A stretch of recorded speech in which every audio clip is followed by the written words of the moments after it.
Friends, मैं चंदन राज। आज हम बात करने वाले हैं सिजोफ्रेनिया लेक्चर 3 के बारे में मैं बात करूंगा। जैसे कि मैंने पीछे के 2 लेक्चर बना चुका हूं, first and second lecture. First में मैंने इंट्रोडक्शन, सिजोफ्रेनिया वर्ड कहां से यूज किया गया और बहुत सारे जो साइंटिस्ट थे उनका क्या क्या डिफिनीशन थे, उन सभी के बारे में मैंने बात किया था।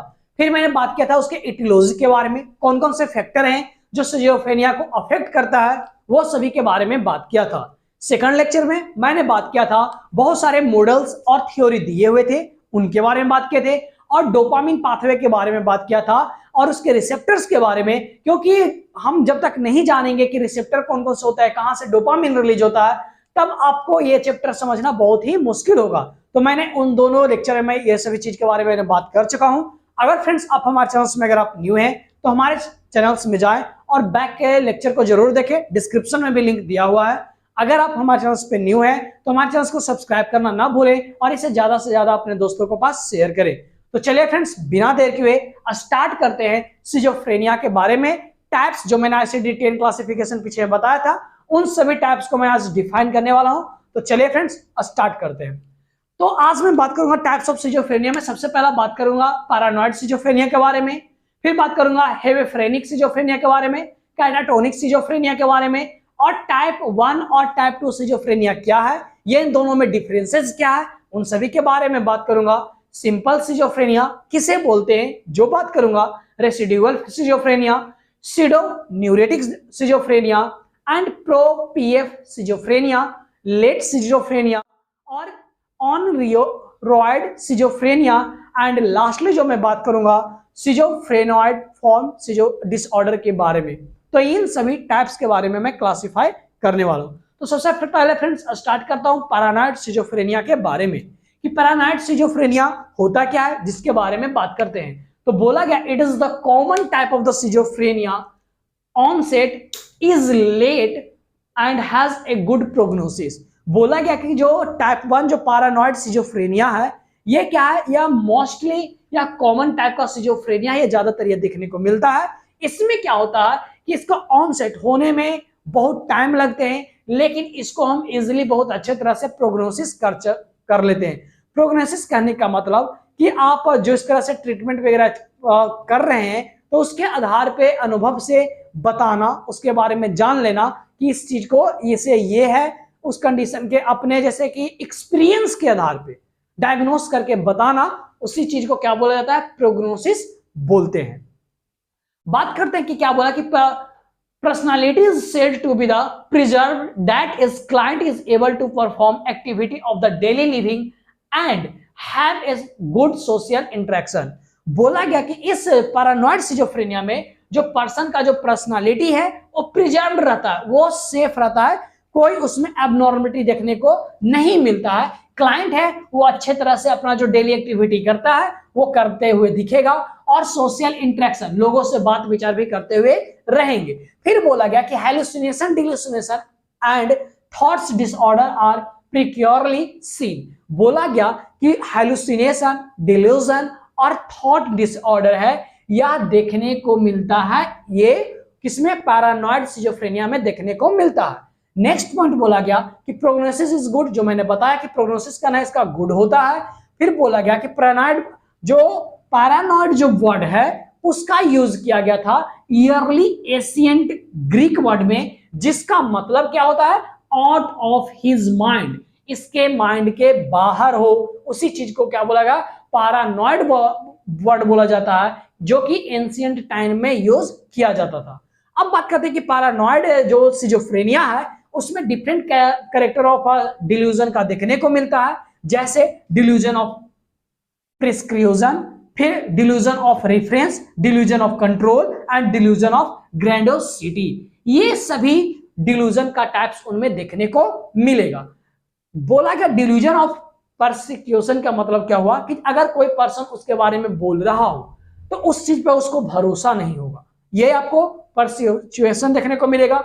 रेफरेंस कहने का मतलब वही, उसको भीड़ भाड़ से बड़ा ही दिक्कत देखने को मिलेगा, वो अपने आप पे खुद पे कंट्रोल कर नहीं पाएगा। तो ये सभी जो है आपको कैरेक्टर डिल्यूजन का उनमें पैरानॉइड वाले में आपको देखने को मिलेंगे। सिंपल से बात करें फ्रेंड्स इसके पैरानॉइड सिजोफ्रेनिया के बारे में कि पैरानॉइड सिजोफ्रेनिया क्या है या कॉमन सिजोफ्रेनिया का टाइप्स है, जिसमें क्या होता है पर्सन वो को कोई भी दिक्कत नहीं होता, वो पूरी तरह से अपना रेगुलर एक्टिविटी करते रहता है, उसके पर्सनालिटी में कोई भी दिक्कत देखने को नहीं मिलता है, वह लोगों सोशियली एक दूसरे से मिलते जुलते पहचानते बात करते रहते हैं। इसमें क्या हुआ कि हेलुसिनेशन, डिल्यूजन और थॉट्स डिसऑर्डर देखने को मिलता है। फिर बोला इसको प्रोग्नोसिस करना बहुत ही इजी होता है। फिर वही बोला गया कि जो पैरानॉइड वर्ड है या ग्रीक वर्ड से लिया गया है, जिसका मतलब होता है आउट ऑफ माइंड होता है। इसमें फ्लोइंग कैरेक्टरिस्टिक डिल्यूजन का देखने को मिलता है, जैसे delusion of persecution, delusion of reference, delusion of control and delusion of grandiosity, ये सभी आपको देखने को। फ्रेंड्स अब हम बात करते हैं हेविफ्रेनिक सिजोफ्रेनिया के बारे में कि ये क्या है। तो इसको हम लोग डिसऑर्गेनाइज्ड सिजोफ्रेनिया के नाम से भी जानते हैं। और बोला गया कि जो behaviour is aimless and not goal directed in the hebephrenic schizophrenia, कि जो हेविफ्रेनिक सिजोफ्रेनिया होता है उसमें कोई भी एम वगैरह नहीं होता या एमलेस होता है और गोल भी इसका डायरेक्टेड नहीं होता। जैसे आप मैंने बताया था आपको पैरानॉइड सिजोफ्रेनिया में कि उसमें क्या था, जो पर्सन था जो अपना रेगुलर का एक्टिविटी कर रहा था, उसमें कोई दिक्कत, सोशल सभी से बातचीत भी सब कर रहे थे, लेकिन इसमें ऐसा कोई एम ये सब वगैरह नहीं रहेगा, कोई गोल नहीं रहेगा कि क्या करना चाहिए। हेविफ्रेनिक सिजोफ्रेनिया में देखने को मिलेगा। और उसमें क्या था, हेलुसिनेशन, डिल्यूजन और थॉट्स डिसऑर्डर देखने को मिलता था। लेकिन हेलुसिनेशन और डिल्यूजन इसमें प्रोमिनेंट मुख्य रूप से देखने को उतना नहीं मिलेगा। तो ये प्रोमिनेंट मतलब क्या होता है, मुख्य रूप से। तो ये हेलुसिनेशन और डिल्यूजन आपको किसमें, आपको जो हेविफ्रेनिक सिजोफ्रेनिया है उसमें नहीं देखने को मिलेगा। बोला गया inappropriate and incoherent affects are seen speech in incoherent. बोला गया इनमें क्या देखने को मिलेगा, इनअप्रोप्रिएट सही से नहीं करना, इनकोगरेंट अफेक्ट वगैरह देखने को मिलेगा, बात करने में उनको दिक्कतें होंगे, ये सभी चीज देखने को मिलेगा।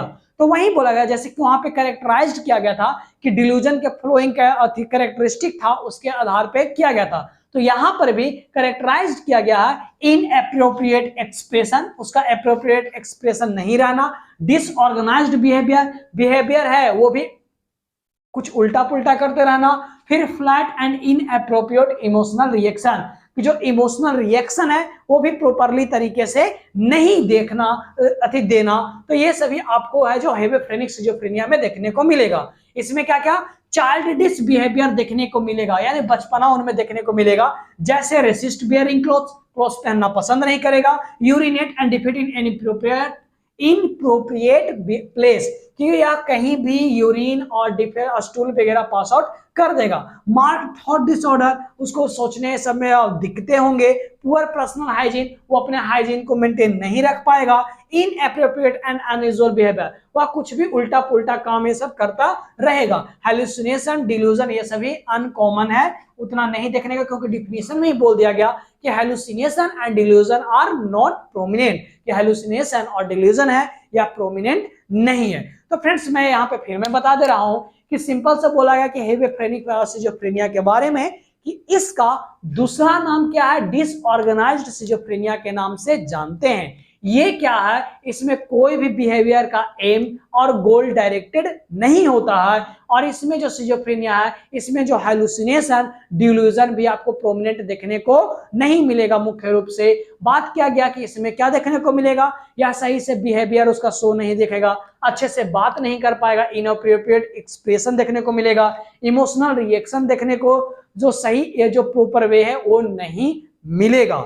एंड लास्टली जो बोला गया कि आपको इसमें क्या देखने को मिलेगा, जो बच्चे वाले जो बिहेवियर है वो देखने को मिलेगा, जैसे कहीं भी यूरिन पास कर देना, क्लोथ्स नहीं पहनना, कोई इम्प्रॉपर बिहेवियर करना। तो ये सभी जो बच्चा का जो लक्षण है वो आपको हेविफ्रेनिक सिजोफ्रेनिया में देखने को मिलेंगे। तो फ्रेंड्स मैंने इस तरह से बात किया दोनों सिजोफ्रेनिया के टाइप्स के बारे में। आपको पसंद आ रहा हो तो प्लीज वीडियो को लाइक करें और इसे ज्यादा से ज्यादा अपने दोस्तों के पास शेयर करें। अब हम फ्रेंड्स बात करेंगे कैटाटोनिक सिजोफ्रेनिया के बारे में कि कैटाटोनिक सिजोफ्रेनिया कैटाटोनिक सिजोफ्रेनिया के बारे में बोला गया कि it's characterised by the feature of mark disturbance of motor behaviour, कि यह कैसा कैरेक्टराइज किया जाता है, जो हमारा मोटर बिहेवियर है उसमें क्या चीज हो जाना, डिस्टर्बेंस हो जाना, जिसके कारण से कैटाटोनिक सिजोफ्रेनिया होते हैं। कैटा मतलब होता है डिस्टर्ब एंड टोनिक यानी जो मसल स्टोन है उसमें डिस्टरबेंस होना, तो अगर जब मसल स्टोन्स में अगर डिस्टरबेंस होगा तो क्या होगा, मोटर एक्टिविटी जो भी है उसमें डिस्टरबेंस देखने को मिलेंगे। बोला गया it is characterised by the psychomotor disturbance that range from the immobility, a stupor of excessive motor activity that seems purposeless. क्या बोला गया, क्या कैरेक्टराइज किया गया कि जो साइकोमोटर जो डिस्टरबेंस हो रहा था जिसके कारण से इमोबिलिटी होना, कोई भी मूवमेंट वगैरह नहीं होना, यानी स्टूपर कहने का मतलब बेहोश, यानी बेहोश टाइप का हो जाना, जो आपका जो मोटर एक्टिविटी है वह पर्पसलेस हो, वह कोई भी काम वगैरह ना कर रहा हो, तो उस कंडीशन को हम लोग क्या बोलते हैं, कैटाटोनिक सिजोफ्रेनिया बोलते हैं। यह एक्यूट इन नेचर होता है, इसमें क्या होता है, रिकवरी पॉसिबल होता है, ठीक होने का ज्यादा संभावना होता है। इसको कैरेक्टराइज किया गया बहुत सारे अलग अलग फीचर पे, जैसे म्यूटिज्म, नहीं बोलना, इकोलिया, अलग अलग कुछ भी चीज ज्यादा बोलना जो उसको भी खुद नहीं पता कि हम क्या बोल रहे हैं, उसको रेगिडिटी, उसके बोली में क्या रहेगा, कड़कपन रहेगा, कठोरता रहेगा। इकोफ्रेक्सिया मतलब कि अगर कोई पर्सन अगर कोई एक्टिविटी कर रहा है सामने में, उसके एक्टिविटी को नकल करना और वो उस चीज को करना बार बार, तो उसी को क्या बोलते हैं, इकोफ्रेक्सिया बोलते हैं। स्टूपर, कोई भी मूवमेंट वगैरह नहीं करना यानी बेहोश।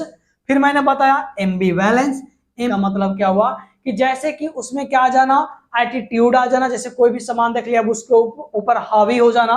तो इन सभी जो कैरेक्टरिस्टिक है जो आपको किसमें देखने को मिलेगा, कैटाटोनिक सिजोफ्रेनिया में देखने को मिलेगा। फिर से बोल रहा हूं, कैटाटोनिक सिजोफ्रेनिया किसे बोलते हैं कि जिसमें मोटर बिहेवियर का डिस्टरबेंस हो जाना।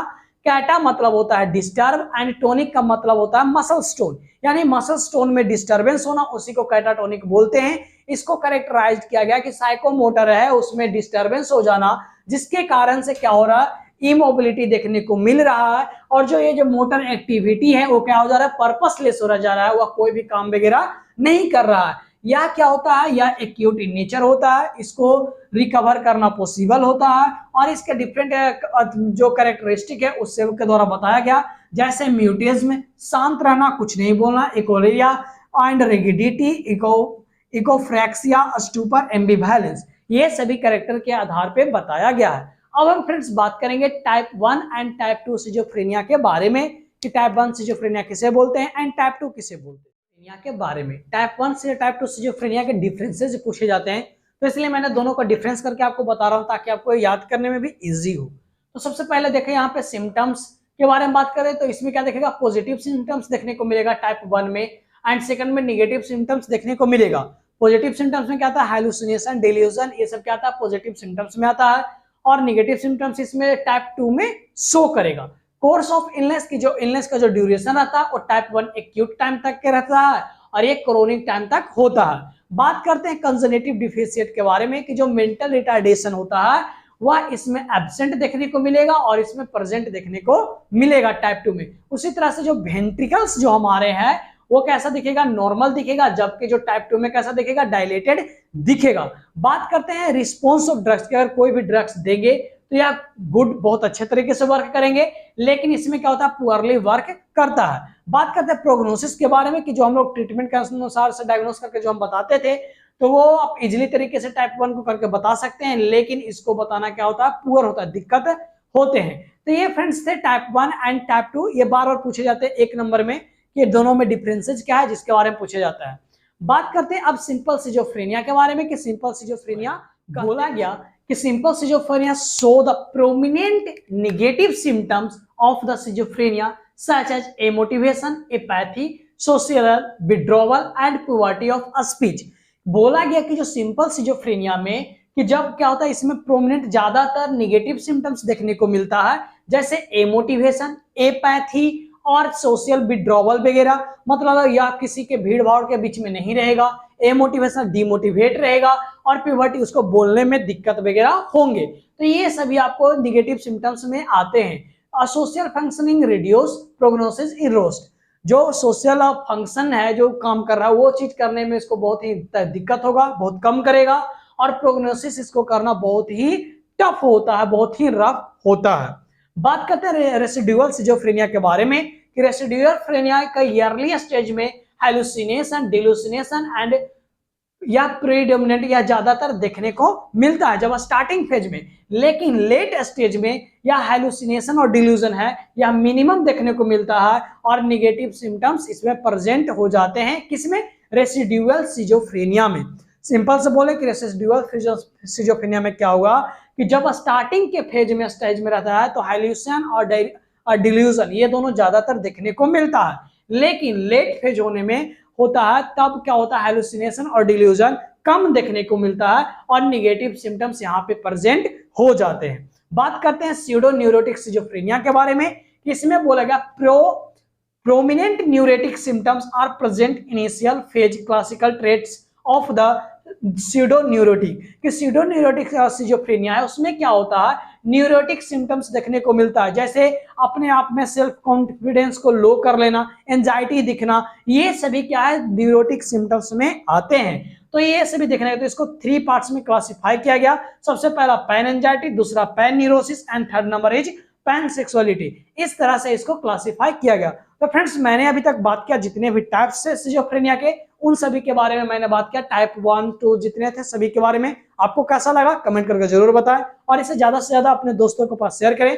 हमारे इस चैनल पे मेडिकल से रिलेटेड बहुत सारे लेक्चर हैं, आप प्लीज उसे ज्यादा से ज्यादा देखें और लोगों के पास शेयर करें ताकि उनका भी नॉलेज बढ़े। Thank you so much friends, subscribe my channel and support medical nursing अड्डा 2.0।